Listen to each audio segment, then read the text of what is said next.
Bienvenidos al podcast Próxima Generación, el espacio donde hablamos de lo que no se puede hablar. Bienvenidos una vez más. Gracias por acompañarnos en su podcast Próxima Generación. Es un gusto para mí darles la bienvenida. Mi nombre es Vic. Y yo soy Víctor Jr., Próxima Generación, o en inglés, Next Gen. Les quería dejar saber que ya estamos en Spotify y que nos pueden buscar como Próxima Generación Podcast. La semana pasada dijimos que íbamos a dejar un link, pero no se pudo. Esperamos que esta semana sí podamos dejar un link. Y si no, mismo nombre que está en YouTube, lo pueden buscar en Spotify. Sí, para que nos sigan escuchando cuando vayan a su trabajo, cuando anden haciendo ejercicio, ¿verdad? Y pues también agradecer a la gente que nos está dejando ya sus comentarios, sus preguntas, sus inquietudes. Hay uno que me llamó mucho la atención y se los quiero leer porque dice que estoy contenta por estarlos escuchando. Dice, y felicidades, no puedo esperar para escuchar el próximo episodio. Eso quiere decir que hay gente que le está gustando lo que estamos haciendo, cómo lo llevamos. Y pues de eso se trata, de que ustedes tengan esa interacción con nosotros, dejarnos saber qué es lo que quisieran que tocaran, los tópicos que quisieran que tocáramos en este podcast, en este espacio, donde hablamos de las cosas que no se pueden decir, ¿ok? Entonces ahora vamos a tener una continuidad acerca del último capítulo que tuvimos, el último episodio, las emociones, ¿verdad? Y vamos a hablar vamos a profundizar un poquito más acerca de eso. Hablando de eso, fíjate que encontré a una persona que nos está siguiendo, nos vio y me dijo, yo no había pensado en que cómo yo reaccionaba a las emociones de mi hijo le podía afectar a él. O sea, que el que yo las reprima en un futuro va a tener consecuencias eso. Y me hizo interesante. Dijo, ahora ya tengo otro punto de vista. Y dije, bueno, pues síganos escuchando para que esa información siga creciendo y pues te sea de ayuda, ¿ok? Entonces ahora hablamos acerca de las emociones. ¿Tú qué piensas de las emociones? ¿Cómo vemos ese tipo de emociones? Pues para empezar tenemos que saber cuáles son las principales emociones para llegar más a fondo. Y con un estudio se dio que los principales, 5 que yo tengo aquí, es la tristeza, felicidad, espanto, enojo. Pero como podemos ver, hay dos lados. Unas emociones que son agradables y emociones que son desagradables. Como la felicidad está en lo agradable y luego está el como enojo, disgusto que está en el otro lado. Ok. Sí, compartiendo eso, vemos que a eso le llaman emociones placenteras y las desplacenteras. Sí, las que producen placer y las que te hacen sentir un vacío, ¿verdad? Y es emocionante cómo hacen esa subdivisión, porque yo no lo había pensado así. Sí. Por ejemplo, el odio, el rencor, todas aquellas emociones negativas van dentro de una sola. Y nada más que al profundizar, tú puedes ampliar ese conocimiento y saber para dónde están yendo. Pero es importante saber que esas emociones son las que van a resaltar más en el ser humano. Hay diferentes tipos de cómo expresarla. Hay muchas emociones, pero siempre tienen un origen del mismo. Exacto. Y como estamos viendo, sí, hay muchas emociones, pero realmente vienen de esas primeras 5. Porque si yo, no sé, me voy a pelear con alguien, es por el enojo, empieza con el enojo, puede ser la tristeza, la ira, pero todo viene de los primeros 5 o 6. Sí, son derivaciones. Sí, siempre hay una emoción más específica de cada una. La que provoca eso. Ahora, lo que queremos decir es que las emociones son necesarias en nuestro diario vivir, pero tenemos que saber lo que hablábamos el programa anterior, deben de ser limitadas. Tienen que tener un cierto balance, ¿verdad? Porque hablándolo un poquito más espiritual, la Biblia dice, enojados, pero no pequéis. O sea, si no pases allá. O sea, es válido que te enojes, que en un momento de incertidumbre te llegues a estar molesto por algo, pero no llegar a esos límites extremos en donde tú ya puedes ir en contra de la persona, tentar contra su vida, ¿verdad? O sea, hay límites y esos límites, por ejemplo, ¿no te acuerdas que Jesús decía, los que estén cansados y fatigados venir a mí? O sea, la fatiga, el cansancio, la ansiedad es normal, pero tiene que tener un límite. O sea, tiene que llegar un momento en el que tú puedas decir, no debe de pasar esta barrera porque entonces ya hay complicaciones, ¿verdad? Y qué bueno que podemos entender esos tipos, tipos de emociones, ¿verdad? Porque yo le decía a alguien, me decía, es que yo pienso que el asco no es una emoción. Y le decía, si tú no tuvieras asco, no te daría... imagínate que no tuviéramos asco, no te provocaría nada comerte una fruta echada a perder. ¿Sí me explico? Entonces, es parte de nuestra forma como estamos constituidos para que tengan una reacción en nosotros, ¿verdad? Sí, y hablando del disgusto, sí, no podemos decir que realmente no es una emoción, porque si vemos muchas veces el enojo puede empezar desde el disgusto, como si no te cae alguien bien y tú no tienes disgusto para esa persona, no fueras a tener una emoción, no te fueras a realmente enojar con esa persona. Igualmente que si alguien entra que no lo quieres mucho, que te disgusta como es, vas a estar más enojado. ¿Por qué? Porque ya viene ese trasfondo. So, sí, pero que queremos decir que tenemos que limitar eso también. No entrar luego que decir que entra alguien, tú dices, pues, no me gusta, voy a echarle pleito. Pero no, tenemos que poner un límite. Pero tenemos que saber que sí está esa emoción ahí en ese lugar. Y sí, y que por ejemplo en las que son desplacenteras, obviamente el nombre los dice, no producen placer, pues debemos de trabajar con ellas para que no lleguen a ser un obstáculo, no lleguen a ser una carga emocional en nuestro diario vivir. Sí. Porque, ¿te acuerdas lo que hablábamos en el programa anterior? Porque es una continuación, que esas emociones van a tener que ver mucho con la reacción que tenemos. Uh-huh. Ajá. Si no tenemos cuidado de cómo las manejamos, podemos llegar a cometer actos que quizás no queríamos. Sí. Y eso es lo que estamos tratando de decir. Por eso los jóvenes se cree que son más impulsivos. A ver, desde tu punto de vista, ¿cómo lo ves? ¿Qué ese impulso a hacer cosas a veces que uno piensa tan fáciles, pero que en realidad no lo son y que nos complican? Pues la mayoría de veces cuando vemos algo así nomás de vamos para allá, es que realmente no pensamos. Y muchas veces puede ser por diferentes cosas, como mucha felicidad, la emoción, uh-huh, el enojo. Tú ya no estás pensando, ya nomás dices, vamos, y ya, pero luego después ya estás viendo que realmente no era la mejor opción.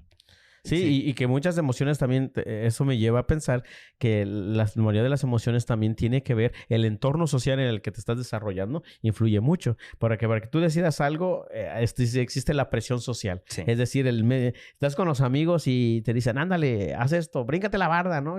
Una reja que está prohibida. No, que no te metes y que no te atreves. Uh-huh. Y esa emoción, esa adrenalina, ese momento en el que te está siendo bombardeado por esas ideas, te hace cometer a veces cosas, que no las harías si en otras circunstancias, pero vemos como esa emoción crea en ti una reacción y llegas a hacer cosas. Y sabes, como tú decías en el episodio pasado, decía, a veces nosotros enojados decimos cosas que no queremos decir y que ya cuando pasa todo se enfría, dices, ¿por qué las dije? ¿Y por qué esto? Entonces queremos ver que las emociones tienen una función primordial en nosotros. Es una reacción del cuerpo humano. Pero como sabes, sí, es una reacción que tenemos que es normal. Pero también, como estás hablando de los que no eran placentables. No me acuerdo cuál era la palabra. ¿Desplacenteras? Desplacenteras. Pero yo quiero hablar de las placenteras, que también pueden ser malas. Porque si tú no pones un límite a tu felicidad a tus emociones placenteras, puedes llegar a hacer actos que realmente no pensabas que estaban incorrectos. Como hablando con una muchacha que, pues yo no hablé con ella, yo le dije a otra muchacha que hablara con ella porque yo no me sentía en el modo de decir, ella no habló eso conmigo. Pero la razón era que mucha gente sentía como si ella quería con todos. Pero la razón es porque la manera que es ella es muy amigable, muy, muy de estar... No sé. Muy sociable. Muy sociable. Y yo le dije a la persona que le iba a hablar, es que muchas veces no es malo ser muy amigables ni muy acá, pero muchas veces la gente lo malinterpreta. Y también tenemos que poner un límite, aunque se mire como algo que es correcto. Uh-huh. So, no importa si nosotros pensamos, pues es una placentera. También puede llegar a cometer actos o cometer... o no actos, tal vez que tú no sea en tu intención o no hayas hecho nada, pero alguien más lo haya tomado de esa manera. Sí, se llega a idealizar de una manera incorrecta tu modo de expresarse. ¿Sabes que eso lo platicaba también con alguien, un compañero del trabajo? Le decía a veces, nosotros como seres humanos a veces también confundimos el que la gente sea, cordial, que sea, respetuosa o que sea, con coquetería. El que mucha gente piensa, la cortesía piensa que que te están coqueteando. No, ya me miró, ya me abrió la puerta. Es que le caigo bien, es que quiere comer. Y no necesariamente es eso. Es como te decías, es su estilo de vida, su forma de expresar sus emociones y de ser una persona que anda feliz por la vida, ¿verdad? Pero desgraciadamente, como tú dices, también tiene que tener un límite porque estamos en una sociedad en donde a veces, la mayoría de las veces se puede malinterpretar, ¿verdad? Sí.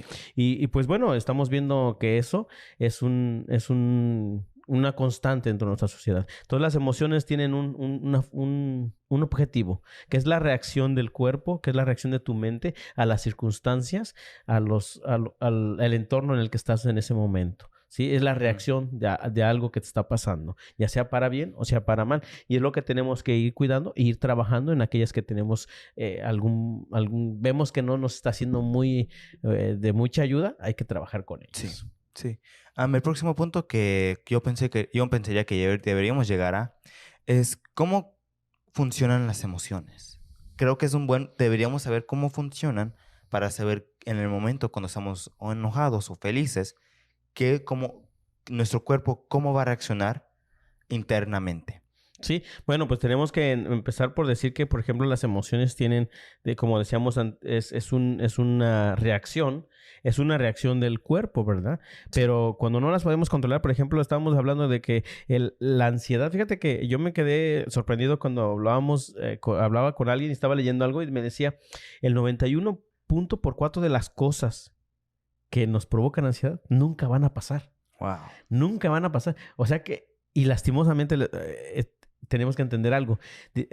Hay una rama del estudio del ser humano que dice que la mente no puede distinguir en lo que es real y lo que no es real. Sí. Me explico un poquito. Es decir, cuando tú creas ansiedad por algo que no va a pasar, tu mente no sabe. Tu mente no sabe distinguir si sí pasó o no pasó. Lo mismo es con el estrés, ¿ok? Uh-huh. Mucha gente tiene demasiada carga emocional que se convierte en estrés. Sí. Y entonces ese estrés te trae muchas complicaciones. Ahora, también hemos encontrado estudios en que el estrés o la ansiedad demasiado provoca efectos negativos dentro del organismo. Sí. ¿Cómo funciona tu organismo? ¿Qué desprende tu organismo? Pero vamos a decirlo en un contexto más claro. ¿Ok? Cuando el peligro, ¿ok? Si no existiera el miedo, el peligro, no sabrías que tendrías que correr cuando algo malo se acerca. Cuando un perro se te acerca a ti, no sabrías que si no te diera miedo, si no tuviéramos emoción del miedo, no correrías, ¿ok? Sí. Pero te hace correr. Ahora, cuando tú corres, cuando estés impactado por el miedo, hay dos grandes sustancias que se desprenden en el cuerpo, que es la adrenalina y el cortisol. Y nos dice que esa adrenalina es la que te hace hacer cosas que nunca pensarías. Sí. ¿Sí me explico? Pero entonces también ese cortisol y esa adrenalina también vienen a tu cuerpo cuando tú las imaginas que te van a pasar. Y no te pasan. O sea, me voy a bajar del carro, del autobús, me voy a bajar del metro. ¿Y qué tal si me asaltan? ¿Y qué tal si me roban? Y no llegan a pasar, pero tu mente está trabajando como si pasara. Y por eso mucha cantidad... Hay expertos que dicen que la mucha cantidad de cortisol por largo tiempo, ese estrés que es duradero, llega a tener repercusiones dentro del organismo para provocar la mayoría de enfermedades. Sabemos que la mayoría de las enfermedades que ahora manejamos en día tiene que ver mucho con las emociones. Las emociones trabajan juntamente con nuestro sistema, y tenemos complicaciones por eso. Sí, hablando de la misma cosa que estaba diciendo, que nuestro cuerpo empieza a funcionar como si ya preparándose para lo que puede pasar, aunque realmente no pase. Pero como en el enojo es algo que encontré que es la mayor, ¿cómo le digo? ¿La emoción? No, la mayor emoción que puedes ver realmente qué tanto actúa en tu cuerpo. Porque lo primero que encontré que cuando te enojas, lo primero que hace tu cuerpo es toda la sangre que fuera a ir a tu intestino, empieza a ir a todos tus músculos. Uh-huh. Significa que se está preparando para pelear, para que estar listo. Cuando en realidad muchas veces, como estás diciendo, si te estresas o eres ansioso de eso, tu cuerpo ya no empieza a trabajar igual. tal vez en esos 5 minutos que tú estabas ahí bien enojado, bien nervioso, ya te enojaste porque ¿qué pasa si pasa algo? O si te enojas con tu hijo o algo, tu cuerpo reacciona y se prepara para pelear. Y ya cuando se ha preparado para pelear, es más fácil para que tú también pelees. Aunque sea con tu hijo, le des un golpe o le pegues, aunque sea no muy duro, pero tu cuerpo ya te lo está exigiendo básicamente. Sí. Y muchas veces si no nos ponemos un límite, también no sale bien. Pero otra cosa del mismo enojo que encontré es que cuando nos enojamos, nuestro parte frontal, nuestro glóbulo frontal, se apaga completamente y deja que la parte de acá atrás haga las decisiones. Pero la parte de acá atrás son las que es la que es de instintos. Ya no estás pensando normal como pensarías en cualquier día. Ya estás pensando en una manera de sobrevivir. Y si estás enojado con tu hijo, ya no estás razonando. Puedes hacer actos que tú no quisieras hacer. Y tú tocas un punto muy importante, ¿ok?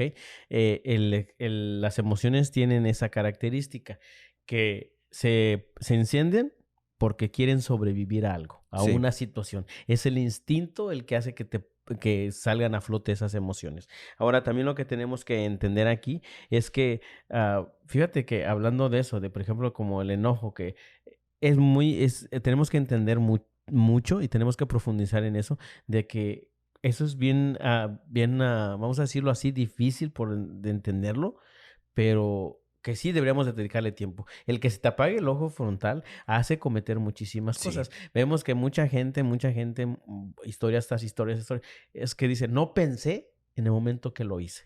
Es porque el glóbulo frontal que te permite el raciocinio, que te permite analizar la situación, se apaga, se desconecta y como dices tú, ahora por instinto tratas de hacer lo que es inevitable, ¿verdad? Sí. Ya no piensas ya no reaccionas a esas posibilidades de afectación que puede haber en el acto que vas a hacer. Solamente te dejas guiar por la emoción. Y eso no nomás es algo que a los padres o a los hijos les puede pasar. Es de los dos lados. Puede pasarle a cualquiera persona que te enoje suficiente para que tu glóbulo frontal se apague. Pero deberíamos en ese momento saber cuál es nuestro límite. Decir, ¿sabes qué? Estoy enojado, pero no voy a pasar un límite. ¿Por qué? Porque voy a hacer que mi emoción la puedes reprimir. Es malo reprimir emociones malas, pero está bien reprimir, como cuando estás enojado, regresar el enojo, porque sí se puede hacer. Nomás que no le estoy diciendo que ya no digas, ok, ya no estoy enojado. ¿Por qué? Porque ya no... Tienes que dejar también el enojo, pero tienes que saber hasta dónde dejar que el enojo esté. Porque el niño, si no estás enojado, el niño nunca va a aprender que hizo algo mal. Pero si estás muy enojado, le puedes pegar al niño y el niño va a decir, más lo va a querer hacer porque realmente el niño es así. Y tenemos que recordar que hay principios que, por ejemplo, la violencia genera violencia. Sí. Si es más, si llegas a ese límite en el que tú eres violento con tu hijo, el hijo va a crecer con ese estilo de vida sabiendo que la única forma de resolver los conflictos es a golpes. A golpes, usando la violencia, y eso es lo que nos lleva en que la sociedad crea exactamente eso. Ahora te decías algo, y eso no es de... Fíjate que yo... leyendo un poquito acerca de lo que estábamos, cuando empezábamos el programa decíamos, me quedé sorprendido porque esos son dichos que a lo mejor la gente sabe. Por ejemplo, yo me acuerdo que mi papá decía, mira, te vas a morir de un coraje. O sea, si no hagas muchos corajes, te vas a morir de un coraje. ¿Por qué? Porque no sé de dónde sacó esa información o quién la dijo, pero... Tienen razón. Sí.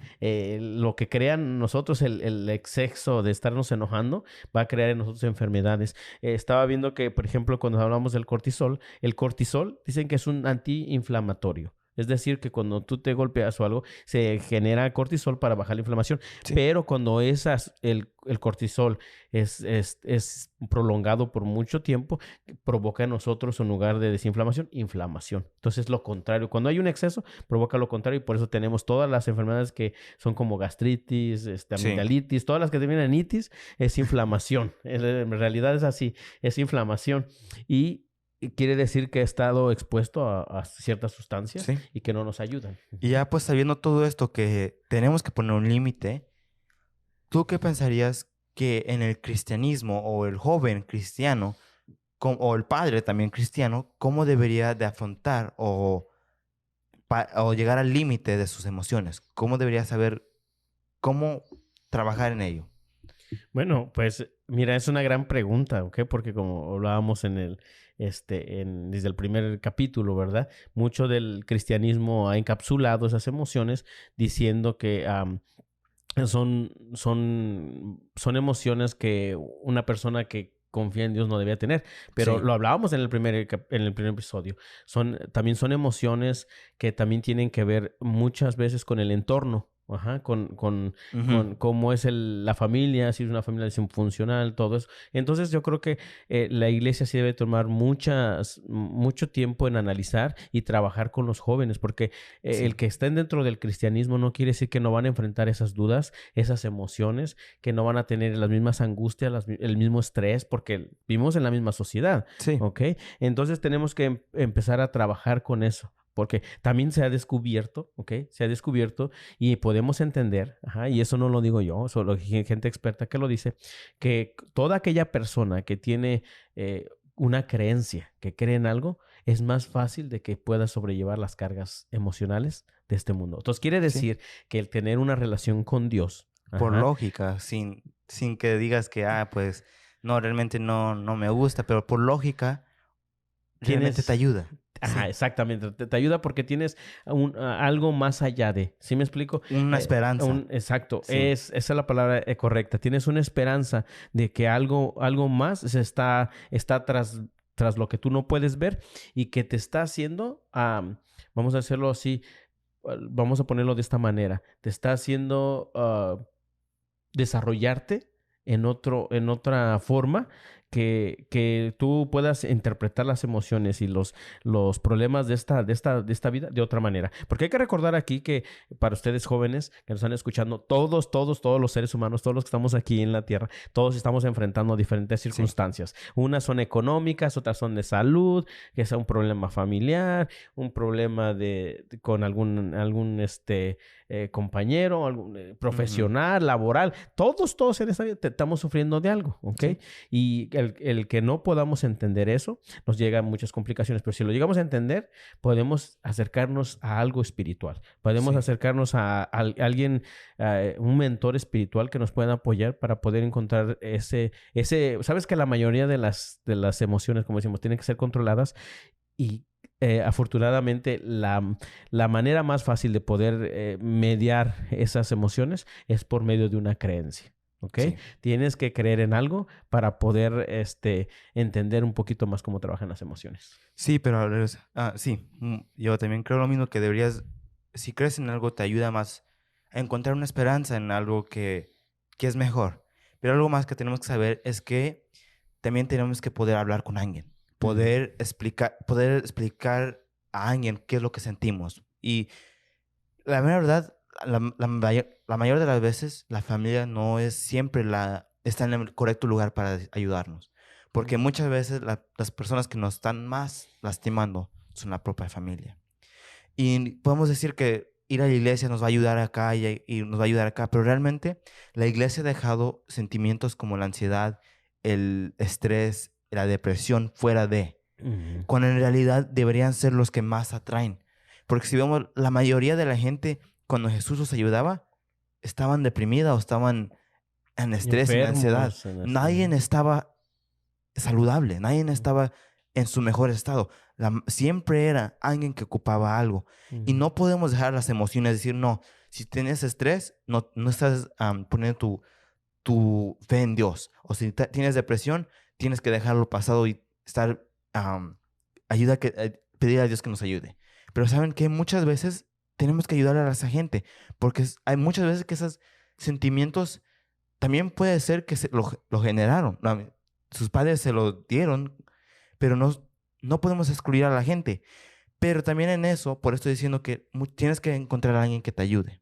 Sí, la mentoría espiritual es muy importante. Sí. La mentoría espiritual forma una parte básica del ser humano, porque estamos, ya fuimos formados con esa necesidad espiritual de tener esa relación con Dios, ¿verdad? Y tenemos que tener, como dices tú, alguien que nos pueda guiar en ese proceso, porque sí es interesante ver cómo los jóvenes, la mayoría de los jóvenes, miren, cuando hay tristeza, demasiada tristeza se convierte en depresión. Sí. Cuando hay mucho estrés se transforma en una constante preocupación. La angustia, y esa angustia también lleva a mucha gente al suicidio, porque no sabe cómo sobrellevar. Por eso les aconsejamos o les decimos que la forma quizás más básica de poder entender todo esto es que se acerquen con un mentor espiritual. Sí. Acérquense con sus pastores, comenten con algún adulto, con algún anciano. Y si usted, si usted no cree en algo espiritual, que no cree en un Dios, también puedes encontrar a alguien que te pueda ayudar. Encuentra un psicólogo, a alguien que a cualquier persona que tú admires también, pero realmente hay que tratar de dejar la familia afuera, no fuera de, sino que no vayas a hablar con ellos, porque algo que aprendí es que si eres ni un psicólogo le ayuda a su familia. ¿Por qué? Porque cuando tú eres familiar ya no le estás dando el mismo consejo que realmente alguien debería tener a veces. Tu manera de pensar ya está en ese nivel. Tú ya estás pensando que eso me conviene más a mí, o todo depende. La mayoría de veces busca a alguien que no es tu familiar, alguien experto también podrías. Y ya hay gente que da psicología gratuita para jóvenes, porque saben que ahorita los jóvenes están pasando por un momento difícil en su vida, porque ya por todos lados en donde se ve ansiedad, depresión y estrés. Pero les exhortamos que busquen ayuda, no solamente, no tiene que ser experta, sino en cualquier manera que pienses que realmente te ayudará. Sí, y estar buscando, porque acuérdense que con lo que decíamos la vez pasada, no necesariamente la primera persona con la que tú vayas te va a dar el mejor consejo, sino tratar de buscar con aquella persona que te identifiques más y que pueda ayudarte, ¿verdad? Sí. Porque esa es la idea de esto, darles a ustedes la herramienta para que ustedes puedan seguir avanzando y saber que no están solos. Sí. Pues este ha sido el programa de hoy, Próxima Generación, en inglés, Next Gen. Pero antes de eso, recuerda que el inteligente aprende de sus experiencias. Y un sabio aprende de las experiencias de los demás. Nos veremos junto al río.